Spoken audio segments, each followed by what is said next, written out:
Hi കൂട്ടുകാരെ, എല്ലാവർക്കും സുഖമാണല്ലോ. അപ്പോൾ ഞാനിന്ന് വന്നിരിക്കുന്നത് ഒരു പുതിയൊരു ഡിഷുമായിട്ടാണ്. പുതിയ ഡിഷ് എന്ന് വെച്ചാൽ എല്ലാവർക്കും അറിയുന്നതാണ്, എന്നാൽ കൂടിയും എന്താ പറയുക അറിയാത്തവർക്ക് വേണ്ടിയിട്ട് ഒന്നുമല്ല. നമ്മൾ ചീര പറഞ്ഞാൽ ഇത് പാലക്ക് ചീരയാണ് കേട്ടോ. പാലക്ക് ചീരയും പരിപ്പും കൂടെ തേങ്ങയൊന്നും അരയ്ക്കാതെ ഈസി ആയിട്ട് എങ്ങനെ ഒരു കറി വെക്കുന്നത്, ചോറിനും ചപ്പാത്തിക്കും ഒക്കെ നല്ല കോമ്പിനേഷൻ കേട്ടോ.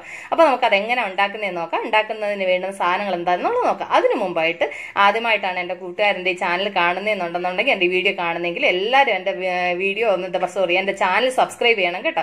നിങ്ങൾ സബ്സ്ക്രൈബ് ചെയ്തെങ്കിൽ എനിക്ക് എൻ്റെ ചാനൽ മുന്നോട്ട് കൊണ്ടുപോകാൻ പറ്റും. നിങ്ങളുടെ സപ്പോർട്ട് എപ്പോഴും ഉണ്ടാവണം കേട്ടോ. എനിക്ക് നിങ്ങൾ സബ്സ്ക്രൈബ് ചെയ്തെങ്കിലേ എനിക്ക് ദിവസം ഓരോരോ വീഡിയോകൾ എനിക്കിങ്ങനെ അപ്ലോഡ് ചെയ്യാൻ പറ്റത്തുള്ളൂ. അപ്പോൾ നിങ്ങൾക്ക് ഞാൻ പുതിയ പുതിയ വീഡിയോകൾ ഇട്ട് തരുന്നതായിരിക്കും. അപ്പോൾ എല്ലാവരും എൻ്റെ വീഡിയോ സബ്സ്ക്രൈബ് ചെയ്യണം. അപ്പോൾ നമുക്ക് അതിന് വേണ്ടുന്ന സാധനങ്ങൾ എന്തൊക്കെയാണെന്ന് നമുക്ക് നോക്കാം കേട്ടോ. അപ്പോൾ അതിലേക്ക് ഞാൻ വലിയൊരു കെട്ട് പാലക്ക് ചീര എടുത്തിട്ടുണ്ട്. അത് കഴിഞ്ഞിട്ടാണെന്നുണ്ടെന്നുണ്ടെങ്കിൽ ഒരു വലിയ 3 തക്കാളി മുറിച്ചെടുത്തിട്ടുണ്ട്. അത് കഴിഞ്ഞിട്ട് പച്ചമുളക്, കാരണം വെച്ച് കഴിഞ്ഞാൽ ഈ തക്കാളിയും പച്ചമുളകൊക്കെ ഇത്ര എടുത്തെന്ന് പറഞ്ഞു കഴിഞ്ഞാൽ കൊണ്ട് ഞാൻ വേറെ പുളിയോ എരിവോ വേറെ ഒന്നും ചേർക്കത്തില്ല, അതുകൊണ്ടാണ് കേട്ടോ. അത് കഴിഞ്ഞിട്ട് ഒരു മീഡിയം കപ്പിന് 1 കപ്പ് തുമരപ്പരിപ്പ്, അത് കഴിഞ്ഞ് ഉപ്പ്, അത് കഴിഞ്ഞിട്ട് ഒരു വലിയ കഷ്ണം വെളുത്തുള്ളി അത് ക്ലീൻ ചെയ്തത്, ഒരു മീഡിയം സൈസ് സവാള, അത് കഴിഞ്ഞ് മഞ്ഞൾ, കടുക്, അത് കഴിഞ്ഞിട്ട് ജീരകം, ആവശ്യത്തിന് എണ്ണ. ഇത്രയേ ഉള്ളൂ കേട്ടോ. അപ്പൊ ഇത് നമുക്ക് എങ്ങനെ ഉണ്ടാക്കുന്നത് എന്താന്നുള്ളത് നമുക്ക് നോക്കാം.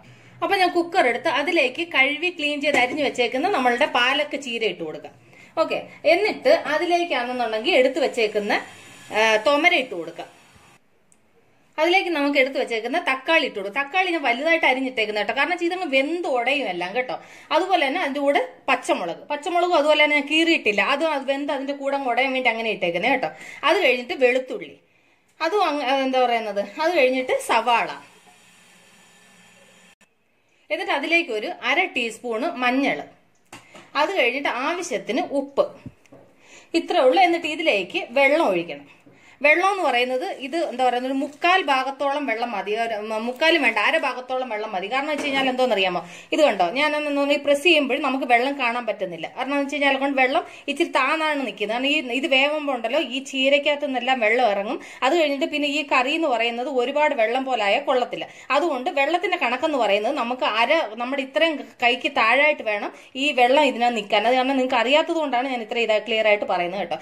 ഇനി ഒന്നുമില്ല, ഞാനിത് അടച്ചു വെച്ചിട്ട് ഞാൻ സ്റ്റൗ കത്തിച്ച് അടപ്പയിൽ വെച്ച് നമുക്ക് വേവിക്കുന്ന പറഞ്ഞു കഴിഞ്ഞാൽ കൊണ്ട് ഒരു 4-5 വിസിലാകുമ്പോൾ ഞാൻ ഈ സ്റ്റൗ ഓഫ് ചെയ്യും കേട്ടോ. അപ്പൊ നമുക്ക് കുക്കർ ഒന്ന് തുറന്നു നോക്കാം കേട്ടോ. അപ്പൊ നമ്മളുടെ പരിപ്പും ഇതും കൂടെ ചീര എല്ലാം കൂടെ നമ്മൾ വേവിക്കാൻ വെച്ചില്ലേ, അപ്പൊ കണ്ടോ അത് നന്നായിട്ട് വെന്തുടഞ്ഞിട്ടുണ്ട് കേട്ടോ. കണ്ടില്ലേ കേട്ടോ. ഇനി ഞാൻ ഇതൊരു പാത്രത്തിലോട്ട് മാറ്റട്ടെ ഫസ്റ്റ് കേട്ടോ. ചീര എല്ലാം കൂടെ വെച്ചതിനകത്ത് ഒരു 1/4 ഭാഗം വെള്ളമേ ഞാൻ വെച്ചോളായിരുന്നു. എന്നിട്ട് തന്നെ ഇത്രയും വെള്ളമുണ്ട്. അപ്പൊ ഇനി ഒന്നുമില്ല, ഇതെല്ലാം റെഡി ആയിട്ട് ഇനി ഇതിനകത്തോട്ട് കടുക് വറക്കണം, അത്രേ ഉള്ളൂ കേട്ടോ. അതിന് ഞാൻ സ്റ്റൗ കത്തിച്ച് ആദ്യം ചീൻചട്ടി അടുപ്പിലോട്ട് വെക്കട്ടെ. ചീൻചട്ടി നന്നായി ചൂടായി കേട്ടോ. അതിലേക്ക് നമുക്ക് ഒരു 2 സ്പൂണ് എണ്ണ ഒഴിച്ചു കൊടുക്കാം. എണ്ണ നിങ്ങളുടെ ആവശ്യത്തിന് എത്രയെന്ന് വെച്ചാൽ നിങ്ങൾക്ക് ഒഴിക്കാം കേട്ടോ. അത് വലിയ അളവും തോന്നുന്നില്ല. എണ്ണ വേണേ കുറയ്ക്കാം, വേണേ കൂട്ടാം, അത് പ്രശ്നമില്ല. എന്നിട്ട് അതിലേക്ക് ഒരു 1/2 ടീസ്പൂണ് കടുക് ഇട്ട് കൊടുക്കാം. ഇനി ആ കടുക് ഒന്ന് നന്നായിട്ടൊന്ന് പൊട്ടണം. അപ്പം കടുക് നന്നായിട്ട് പൊട്ടി അതിലേക്ക് നമുക്ക് ഒരു 1/2 സ്പൂണ് ജീരകം ഇട്ട് കൊടുക്കാം. അപ്പം ജീരകം നന്നായിട്ട് മൂത്തു. അതിലേക്ക് നമുക്കാണെന്നുണ്ടെന്നുണ്ടെങ്കിൽ ഒരു 4 എതള് വെളുത്തുള്ളി ഉണ്ടല്ലോ ചതച്ചത് കേട്ടോ. ചതച്ച് വേണം ഇടാൻ, അങ്ങനെ ഇടരുത് കേട്ടോ. എന്നിട്ട് അതൊന്ന് മൂക്കുമ്പോഴത്തേന് അതിലേക്ക് 2 വറ്റനമുളക് ഉണങ്ങിയതും കൂടി ഇട്ട് കൊടുക്കണം. ഇതൊന്ന് മൂക്കട്ടെ അത്. അപ്പൊ അത് നന്നായിട്ട് മൂത്ത് അതിലേക്ക് ഞാൻ ഒരു പിഞ്ച് മഞ്ഞൾ ഇട്ട് കൊടുത്തു കേട്ടോ. ഒരു പിഞ്ച് മഞ്ഞൾ ഇട്ട് കൊടുത്ത് ഇനി ഞാൻ സ്റ്റൗ ഓഫ് ചെയ്യാം. ഓഫ് ചെയ്തിട്ട് ഇത് ഞാൻ വേവിച്ച് വെച്ച ചീരക്കറി ഇല്ലേ അതിലേക്ക് ഞാൻ ഒഴിക്കുക കേട്ടോ. എന്നിട്ട് ഞാൻ കടുക് വറുത്തത് ഈ ചീരക്കറിയിലോട്ട് ഒഴിച്ചു. ഇനി എന്തോന്നറിയാം, ഇത് നന്നായിട്ടൊന്ന് തിളയ്ക്കണം. നന്നായിട്ടൊന്ന് തിളച്ചാൽ മാത്രം മതി, കാരണം നമ്മൾ ഈ കടുക് വറുത്തും എല്ലാം കൂടെ ഒന്ന് മിക്സ് ആവണ്ടേ. നന്നായിട്ട് തിളയും. പിന്നെ നമ്മൾ ചീര വേവിക്കാൻ നേരത്ത് ഉപ്പ് ചേർത്തായിരുന്നു നമ്മൾ ചീര വേവിച്ചത്. അതുകൊണ്ട് നമ്മൾ ഒന്നും കൂടി ഇതിന് ഉപ്പ് ഉണ്ടോയെന്നൂടെ നോക്കണം കേട്ടോ. ഉപ്പ് കുറവുണ്ടെന്നുണ്ടെങ്കിൽ ഉപ്പൂടെ ചേർത്ത് കൊടുക്കണം. എന്നിട്ടൊന്ന് നന്നായിട്ട് 2 തിളച്ചാൽ മതി കേട്ടോ. അപ്പൊ ഞാൻ ഉപ്പ് നോക്കിയിട്ട് ഉപ്പ് കുറവുണ്ടെ ചേർത്ത് കൊടുക്കാം നമുക്ക്. അപ്പൊ ഞാൻ ഉപ്പ് നോക്കി, ഉപ്പ് കറക്റ്റ് ആണ്. എനിക്ക് ഉപ്പ് ചേർക്കേണ്ട ആവശ്യം വന്നില്ല, അതുകൊണ്ട് ഞാൻ ഉപ്പ് ചേർത്തില്ല. നിങ്ങൾക്ക് വേണമെന്നുണ്ടെങ്കിൽ ഉപ്പ് കുറവാണെന്നുണ്ടെങ്കിൽ ഉപ്പ് ചേർക്കണം കേട്ടോ. അപ്പൊ ഈ കറി നന്നായിട്ടൊന്ന് 2 തിള തിളച്ചാൽ മതി കേട്ടോ. ആൾറെഡി തിളച്ച് തുടങ്ങി. ഒന്ന് ചെറുതായിട്ട് 2 തിളയും കൂടെ തിളയ്ക്കുമ്പോൾ നമുക്ക് ഓഫ് ചെയ്യാം. അപ്പൊ കണ്ടില്ലേ നമ്മുടെ ചീരക്കറി നന്നായിട്ട് തിളച്ചു, എന്താ പറയുന്നത് എല്ലാം കറക്റ്റ് പരുവായി. ഇനി ഞാനാണെന്നുണ്ടെങ്കിൽ സ്റ്റൗ ഓഫ് ചെയ്തിട്ട് സെർവിങ് പ്ലേറ്റോട്ട് മാറ്റാം കേട്ടോ. അപ്പൊ കണ്ടില്ലേ നമ്മുടെ സൂപ്പർ ടേസ്റ്റില് പാലക്ക് പരിപ്പ് കറി കേട്ടോ.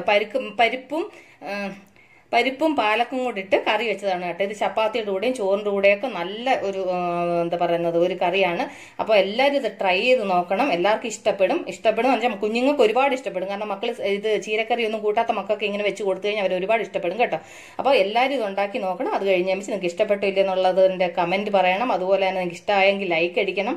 അതുപോലെ തന്നെ നിങ്ങൾക്ക് ഇഷ്ടപ്പെട്ടിട്ടുണ്ടെന്ന് നിങ്ങളുടെ ഫ്രണ്ട്സിന് ഷെയർ ചെയ്യണം കേട്ടോ. അപ്പൊ ഇതുവരെ എന്റെ വീഡിയോ വാച്ച് ചെയ്തതിന് ഒരുപാട് താങ്ക്സ് കേട്ടോ.